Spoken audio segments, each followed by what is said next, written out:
اعوذ باللہ من الشیطان الرجیم بسم اللہ الرحمن الرحیم یا بنی اسرائیل اذکروا نعمتی التي انعمت علیکم وأوفوا بعهدي أوف بعهدكم وإياي فارهبون وآمنوا بما أنزلت مصدقا لما معكم ولا تكونوا أول كافر به ولا تشتروا بآياتي ثمنا قليلا وإياي فاتقون ولا تلبسوا الحق بالباطل وتكتموا الحق وأنتم تعلمون وأقيموا الصلاة وآتوا الزكاة واركعوا مع الراكعين أتأمرون الناس بالبر وتنسون أنفسكم وأنتم تتلون الكتاب أفلا تعقلون واستعينوا بالصبر والصلاة وإنها لكبيرة إلا على الخاشعين الذين يظنون أنهم ملاقو ربهم وأنهم إليه راجعون صدق اللہ العظیم۔ اللہ تعالیٰ نے قرآن مجید کو رہتی دنیا تک تمام انسانوں کے لیے ہدایت کا ذریعہ اور سبب بنایا ہے۔ بادشاہ سے لے کر کے رعایا تک، امیر سے لے کر کے غریب تک، اور کسان سے لے کر کے مزدور تک،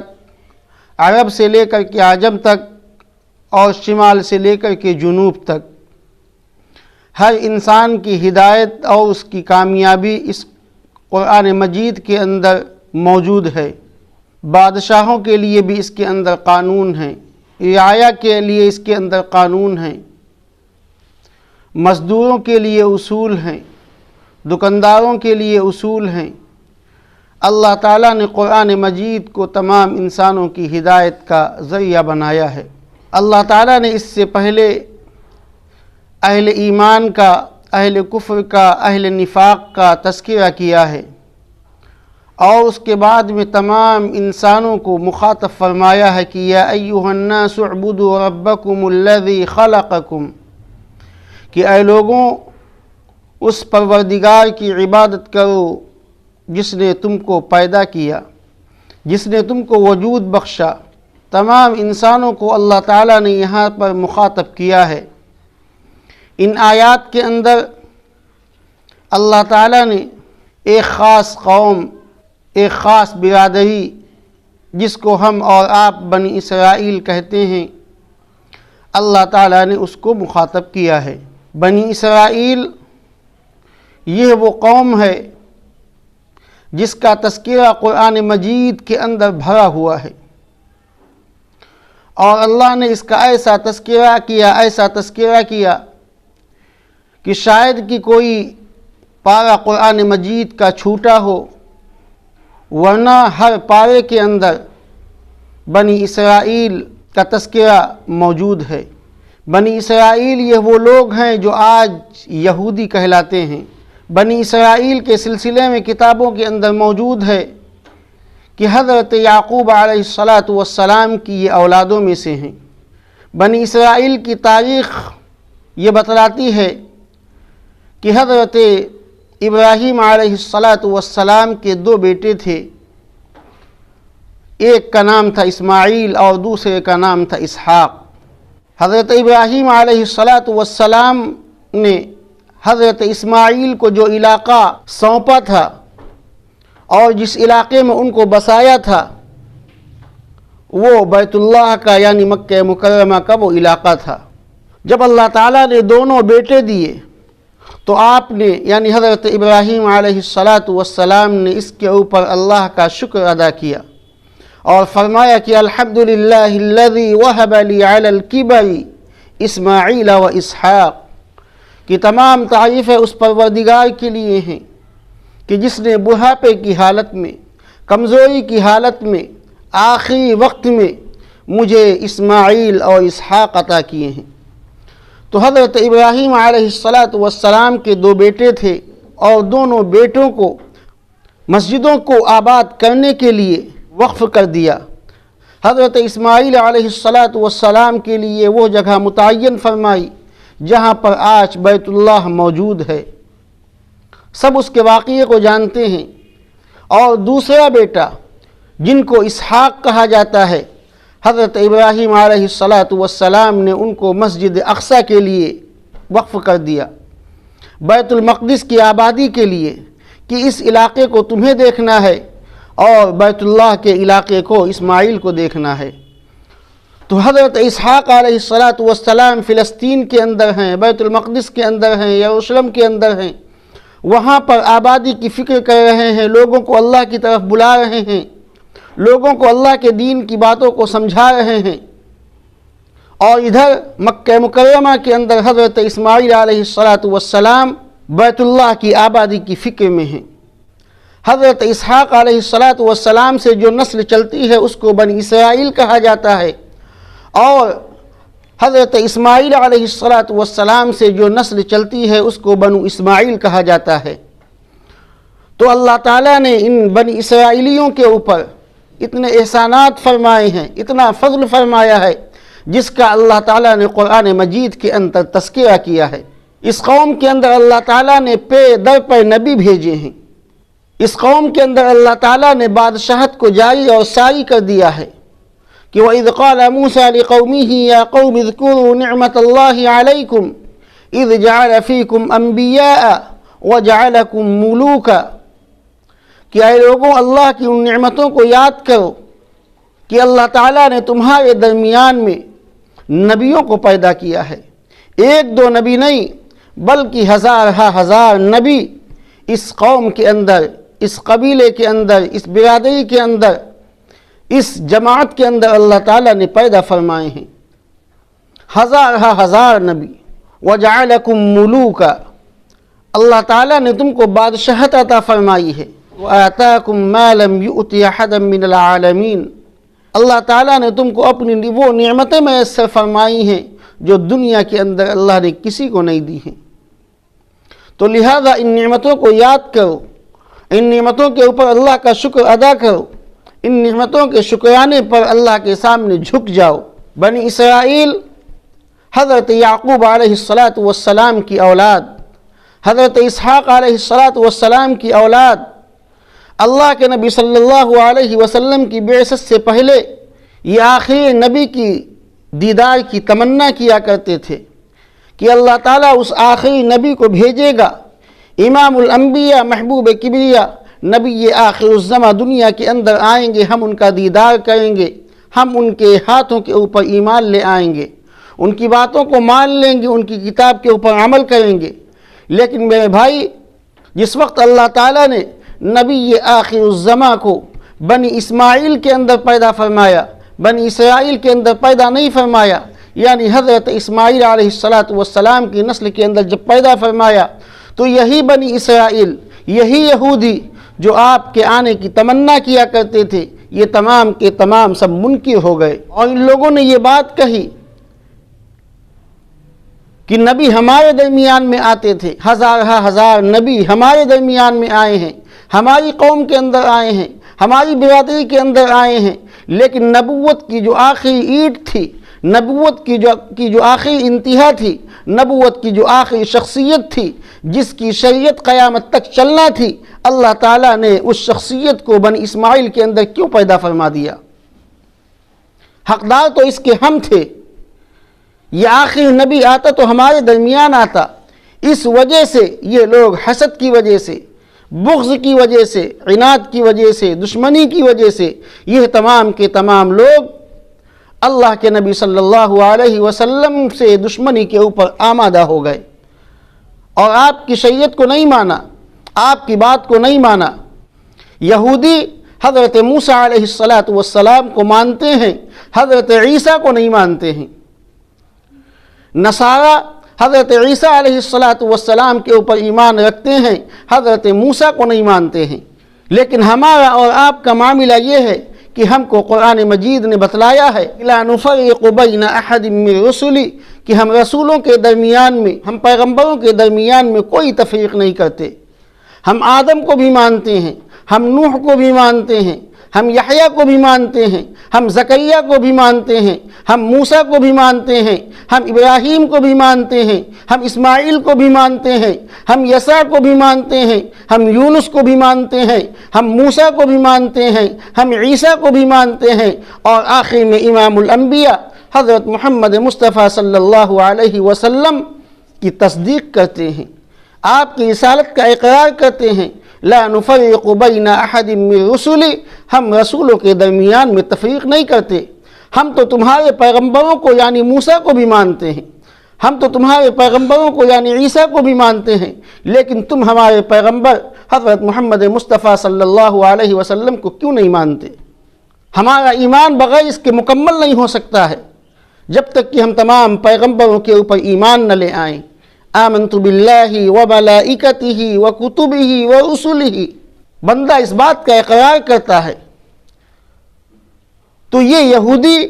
رسول اللہ صلی اللہ علیہ وسلم کے زمانے سے پہلے سے، اور صرف اس بات کی وجہ سے کہ وہ نبی برحق اللہ تعالیٰ نے ہماری قوم کے اندر کیوں نہیں پیدا کیا، اس جلن کی وجہ سے یہ آپ سے حسد کرنے لگے، آپ سے بغض کرنے لگے، آپ سے عداوت رکھنے لگے، اور یہ عداوت، یہ دشمنی آج تک جاری ہے۔ اللہ تعالیٰ نے قرآن مجید کے اندر اشارہ فرمایا ہے کہ لَتَجِدَنَّ أَشَدَّ النَّاسِ عَدَاوَةً لِلَّذِينَ آمَنُوا الْيَهُودِ، کہ اے لوگوں میں سب سے زیادہ دشمن اہل ایمان کا تم جس کو پاؤ گے وہ یہودیوں کو پاؤ گے۔ یہ مسلمانوں کے ہر وقت خون کے پیاسے رہتے ہیں،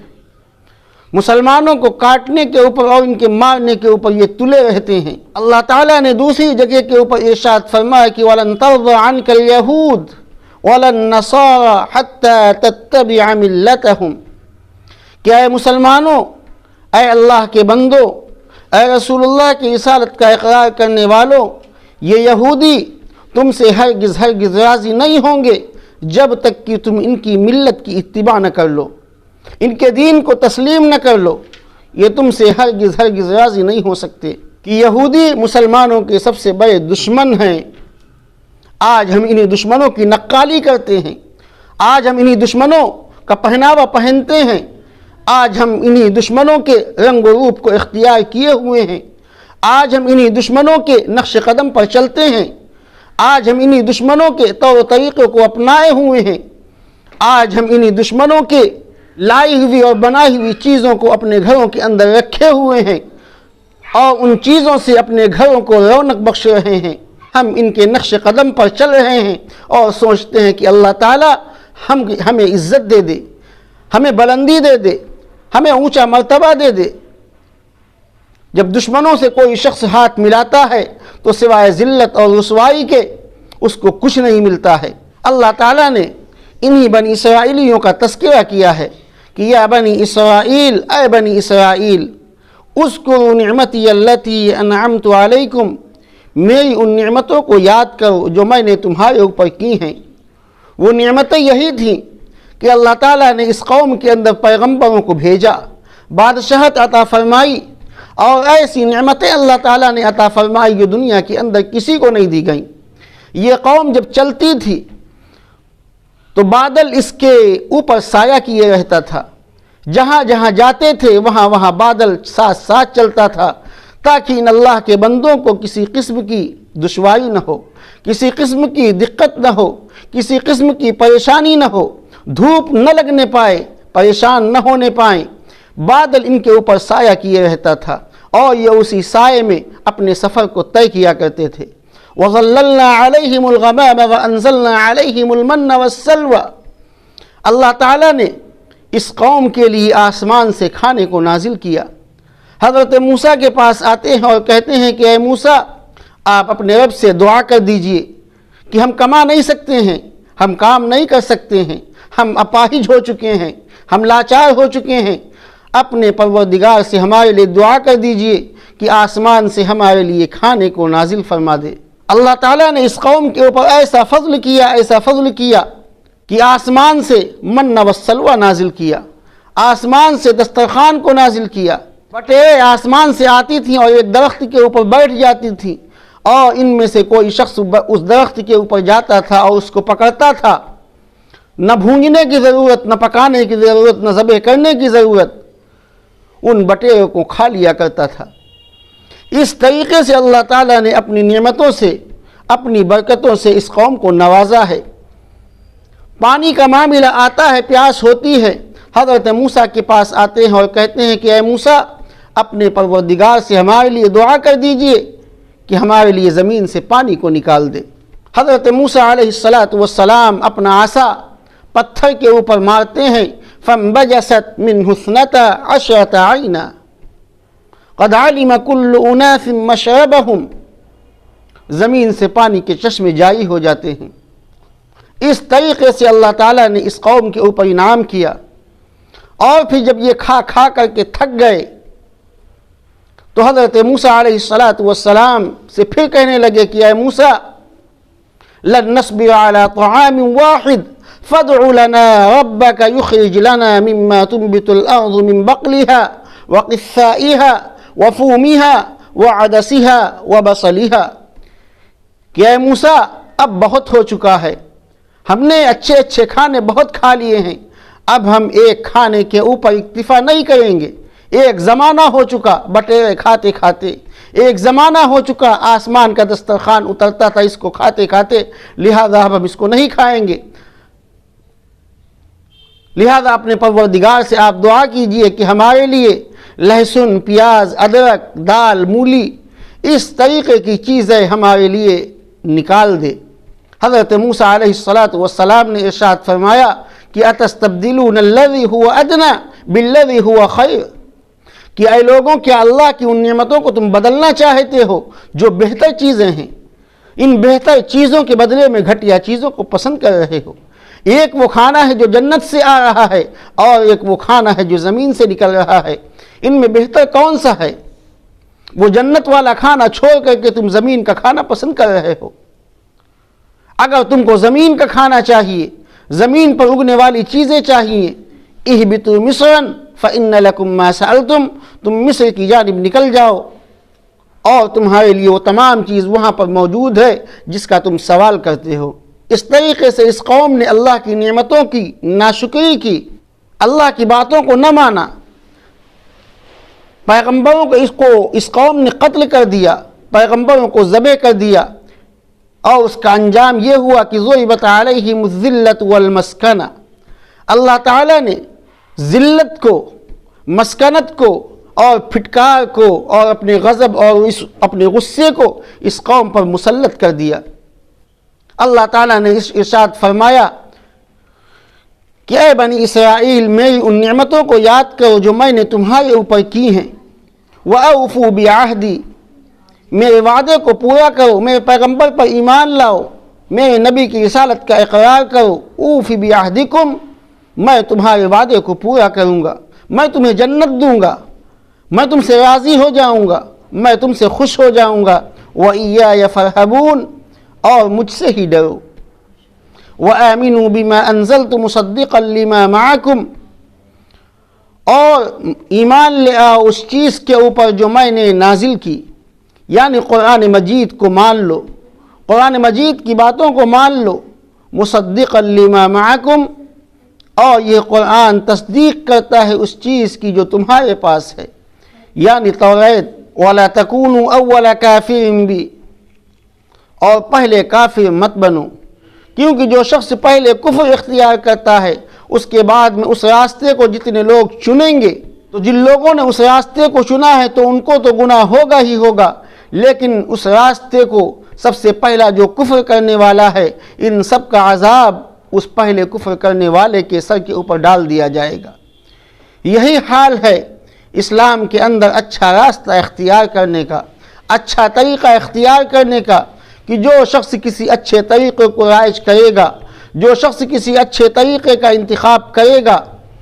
تو اس کو تو ثواب ملے گا ہی ملے گا، اس کے بعد میں اس طریقے کے اوپر جتنے لوگ عمل کریں گے ان سب کا ثواب اس پہلے شخص کے نامہ اعمال کے اندر لکھا جائے گا۔ اسی لیے اللہ تعالیٰ نے ارشاد فرمایا کہ وَلَا تَكُونُوا أَوَّلَ كَافِرٍ بِهِ، پہلے کافر مت بنو۔ وَلَا تَشْتَرُوا بِآيَاتِي ثَمَنًا قَلِيلًا، اور میری آیتوں کو ثمن قلیل کے بدلے میں مت بیچو۔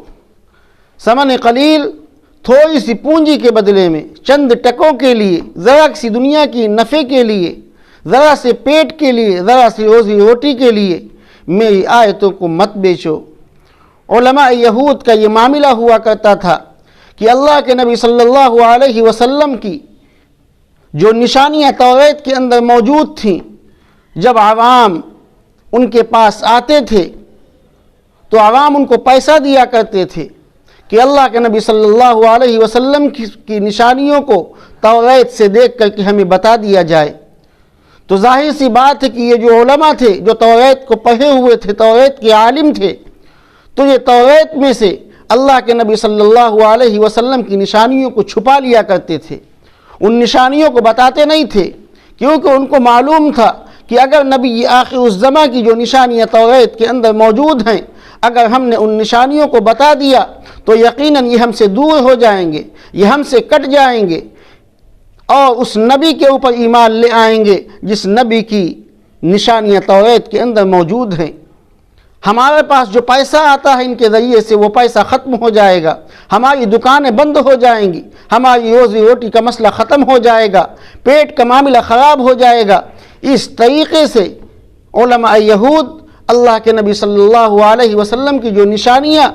توریت کے اندر موجود تھیں وہ ان نشانیوں کو چھپاتے تھے،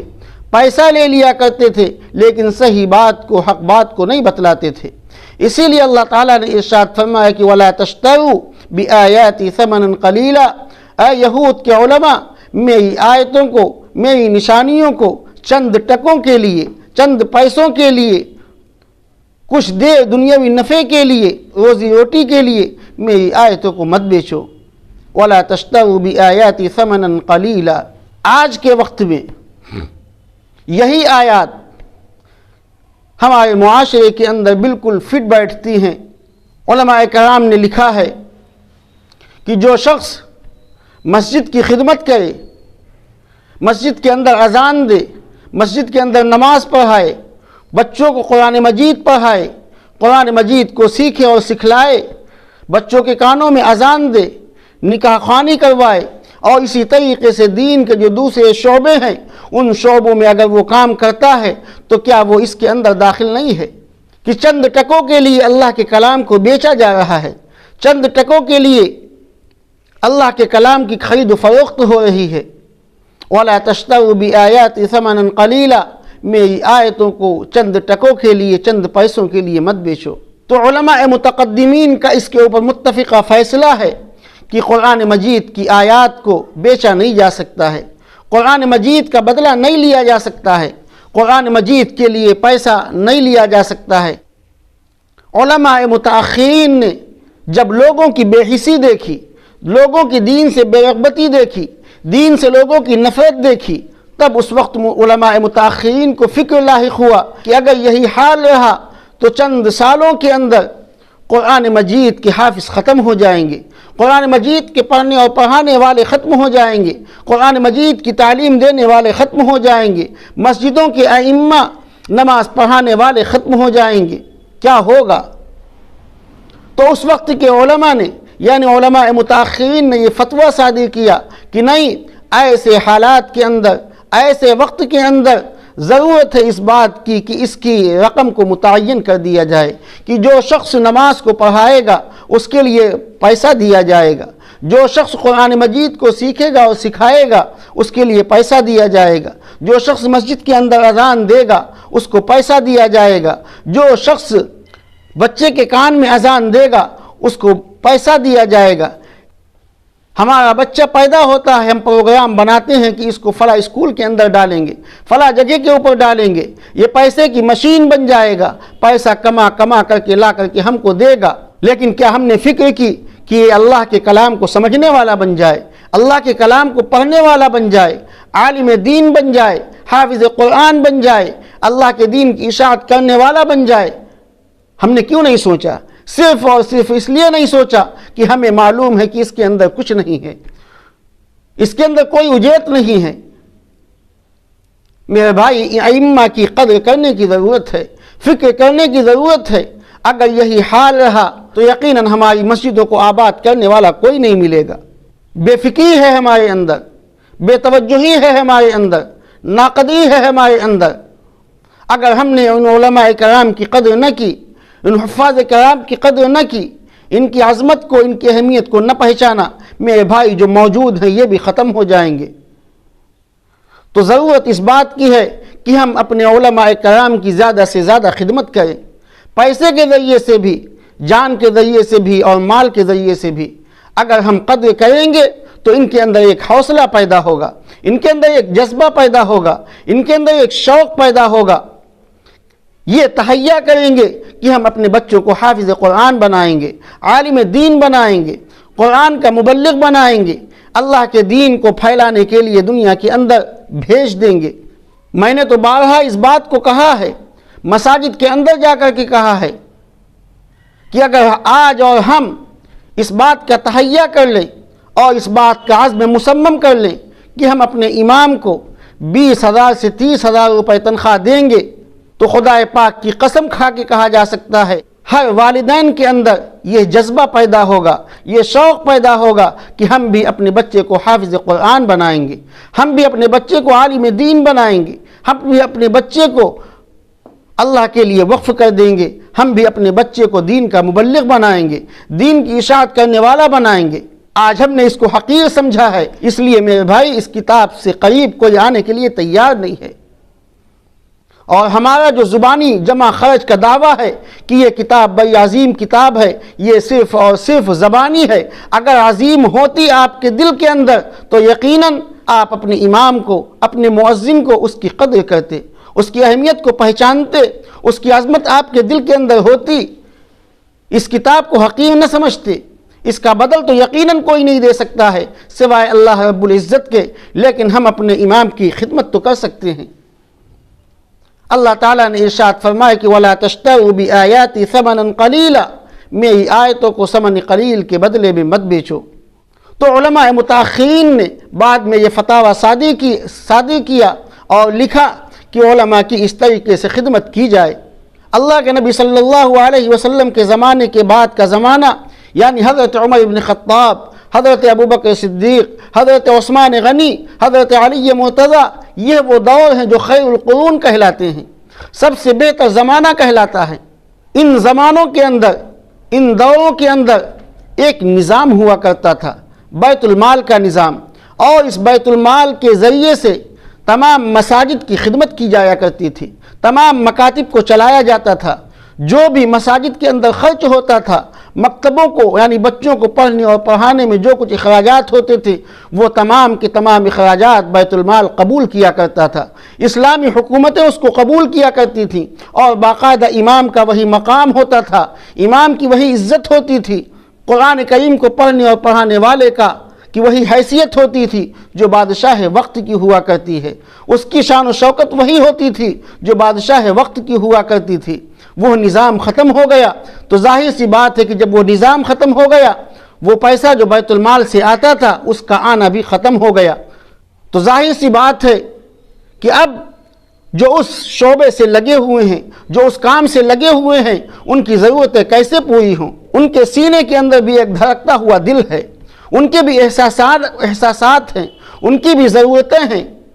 ان کے بھی کام ہیں، ان کے بھی بچے ہیں، ان کے بھی رشتہ دار ہیں، ان کے بھی والدین ہیں، ان کے بھی عزیز و اقارب ہیں، ان کے لیے بھی شادی اور بیاہ ہے، ان کے لیے بھی موت اور میت ہے۔ ان تمام ضروریات کو وہ کیسے پورا کریں گے؟ اس کے اوپر ہمیں اور آپ کو غور کرنے کی ضرورت ہے۔ اگر ہم نے اس کے اوپر غور نہ کیا تو خدا کی قسم کوئی حافظ قرآن نہیں ملے گا جو ہماری مسجدوں میں ہماری نمازوں کو ادا کرا دے، جو ہماری مسجدوں کے اندر اذان دے دے، جو ہمارے بچوں کو قرآن پاک کی تعلیم دے دے، جو ہمارے بچوں کو دین کا ایک مسئلہ بتا دے، جو ہماری نماز جنازہ کو پڑھا دے، جو ہمارے بچے کے کان میں اذان کہہ دے۔ اگر یہی ہمارا طرز عمل رہا، یہی ہمارا طریقہ رہا، تو خدا پاک کی قسم وہ وقت دور نہیں ہے کہ ہمارے سماج کے اندر ایسا کوئی شخص نہیں ملے گا۔ تو ہمیں چاہیے کہ دل سے ان کی خدمت کریں، دل سے ان کی عزت کریں، اور جتنا ہو سکے ان کی ضروریات کو پورا کرنے میں ہم مدد کریں۔ اللہ تعالیٰ نے ارشاد فرمایا کہ وَلَا تَشْتَرُوا بِآيَاتِي ثَمَنًا قَلِيلًا، میری آیتوں کو ثمن قلیل کے بدلے میں مت بیچو، وَإِيَّايَ فَاتَّقُونِ، اور مجھ سے ڈرو۔ وَلَا تَلْبِسُوا الْحَقَّ بِالْبَاطِلِ، اے لوگوں حق کو باطل کے ساتھ میں خلط ملط مت کرو۔ باطل یہ گندی چیز ہے، حق یہ اچھی چیز ہے، لہذا باطل اور حق دونوں ایک جگہ جمع نہیں ہو سکتے ہیں۔ ایک آگ ہے، دوسرا پانی ہے، اور آگ اور پانی دونوں اکٹھا نہیں ہو سکتے ہیں۔ وَلَا تَلْبِسُوا الْحَقَّ بِالْبَاطِلِ، حق کو باطل کے ساتھ میں گڈ مت کرو۔ وَتَكْتُمُوا الْحَقَّ وَأَنْتُمْ تَعْلَمُونَ، اور تم حق کو چھپاتے ہو حالانکہ تم جانتے ہو۔ محمد رسول اللہ کی نشانیاں توریت کے اندر جو موجود ہیں ان نشانیوں کو تم جانتے ہو، لیکن ان سب کے باوجود تم ان نشانیوں کو چھپاتے ہو۔ لہذا وَأَقِيمُوا الصَّلَاةَ، نماز کو قائم کرو، زکوٰۃ کو ادا کرو، وَارْكَعُوا مَعَ الرَّاكِعِينَ، اور رکوع کرنے والوں کے ساتھ میں رکوع کرو۔ پتہ یہ چلا کہ یہودیوں کے اندر بھی، یعنی حضرت موسیٰ علیہ السلام کی امت کے اندر بھی نماز پہلے سے رائج تھی، نماز تھی ان کے اندر، لیکن ان کی نمازوں کے اندر رکوع نہیں تھا۔ اللہ تعالیٰ نے رکوع کا حکم دے دیا، سجدہ تھا اس لیے اللہ تعالیٰ نے حکم نہیں دیا، رکوع نہیں تھا اللہ تعالیٰ نے رکوع کرنے کا حکم دیا کہ اسی طریقے سے رکوع کرو جس طریقے سے امام الانبیاء محبوب کبریہ حضرت محمد مصطفیٰ صلی اللہ علیہ وسلم کی نماز ہے۔ اس طریقے سے جب نماز کو ادا کرو گے تو اللہ تعالیٰ تمہاری نمازوں کو قبول کرے گا۔ دوسرے موقع کے اوپر اللہ تعالیٰ نے ارشاد فرمایا کہ لَإِنْ أَقَمْتُمُ الصَّلَاةَ وَآتَيْتُمُ الزَّكَاةَ وَآمَنْتُمْ بِرُسُلِي، اگر تم نماز کو قائم کرو گے، زکوٰۃ کو ادا کرو گے، میرے پیغمبر پر ایمان لاؤ گے، وَعَزَّرْتُمُوهُمْ، اور ان کو طاقتور بناؤ گے، ان کے معاون بنو گے۔ یہودیوں کے اندر بھی نماز موجود تھی، لیکن اس نماز کے اندر رکوع نہیں تھا، اللہ تعالیٰ نے رکوع کا حکم دے دیا۔ آگے اللہ تعالیٰ نے ارشاد فرمایا أَتَأْمُرُونَ النَّاسَ بِالْبِرِّ، کیا تم لوگوں کو نیکیوں کا حکم دیتے ہو اور خود اپنے آپ کو بھول جاتے ہو۔ علماء یہود سے یہ بات کہی جا رہی ہے کہ جب تم نیکیوں کا حکم لوگوں کو دیتے ہو تو خود اس بات کے اوپر عمل کیوں نہیں کرتے؟ تمہیں چاہیے کہ پہلے تم اس کے اوپر عمل کرو، اس کے بعد میں لوگوں کو اس بات کا حکم دو۔ کبر مقتا عند اللہ ان تقولوا ما لا تفعلون یا ایھا الذین آمنوا لم تقولون ما لا تفعلون، اے لوگوں وہ بات کیوں کہتے ہو جو کرتے نہیں؟ اللہ کو یہ بات بہت ہی ناپسندیدہ ہے کہ تم جو کہتے ہو وہ کرتے نہیں ہو۔ تو داعی کے لیے ضروری ہے کہ عمل اس کے اندر موجود ہو، جس چیز کی وہ دعوت دے رہا ہو، جس چیز کے لیے وہ لوگوں سے کہہ رہا ہو، جس چیز کی طرف لوگوں کو بلا رہا ہو،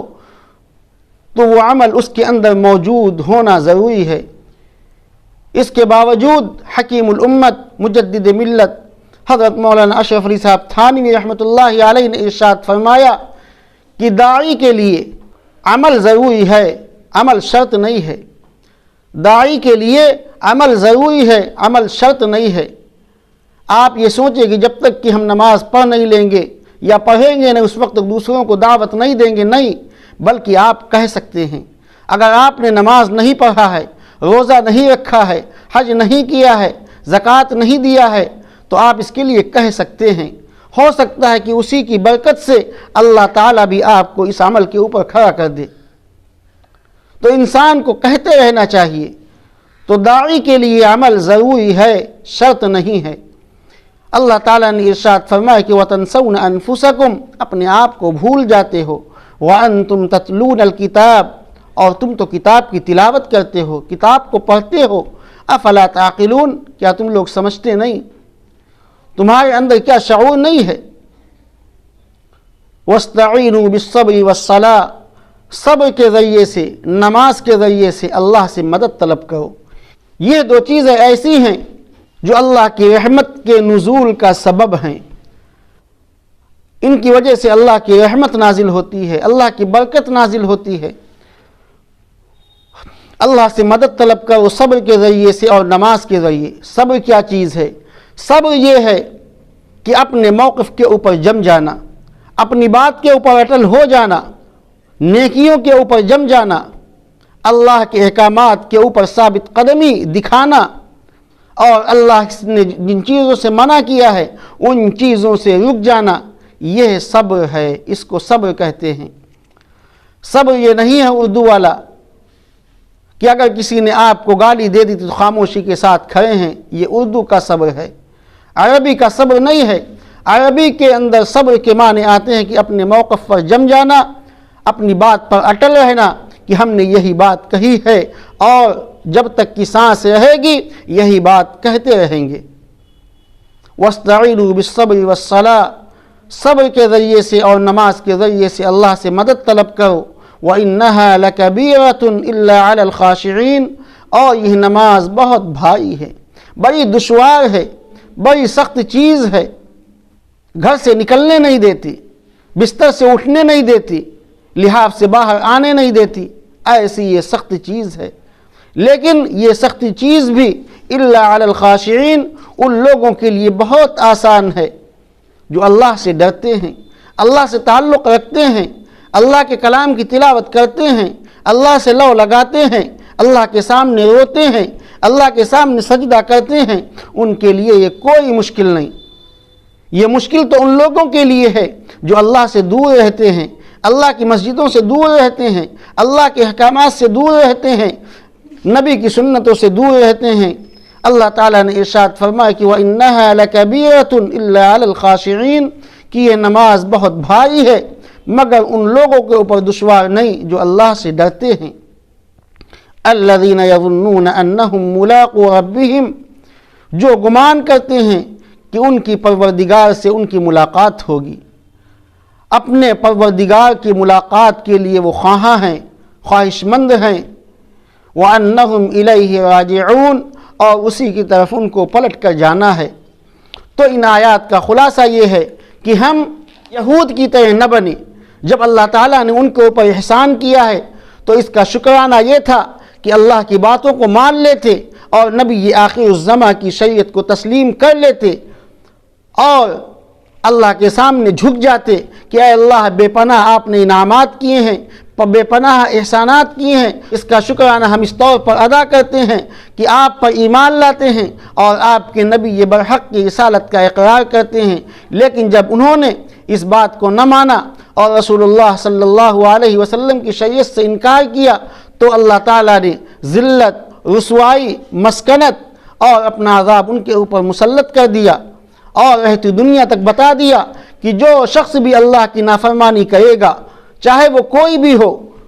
چاہے وہ جس قوم کا ہو، چاہے وہ جس قبیلے کا ہو، چاہے وہ جس علاقے کا ہو، چاہے وہ پیغمبروں کی اولاد ہی کیوں نہ ہو، چاہے وہ پیغمبر کا بیٹا ہی کیوں نہ ہو، چاہے وہ پیغمبر کی بیوی ہی کیوں نہ ہو، اگر وہ شخص اللہ سے بغاوت کرے گا، اللہ کے دین سے بغاوت کرے گا، اللہ کے رسول سے بغاوت کرے گا، اللہ کے حکم سے بغاوت کرے گا، کوئی بھی ہو، اللہ تعالیٰ اس کو نیست نابود کر دے گا، ختم کر دے گا، ملیا میٹ کر دے گا۔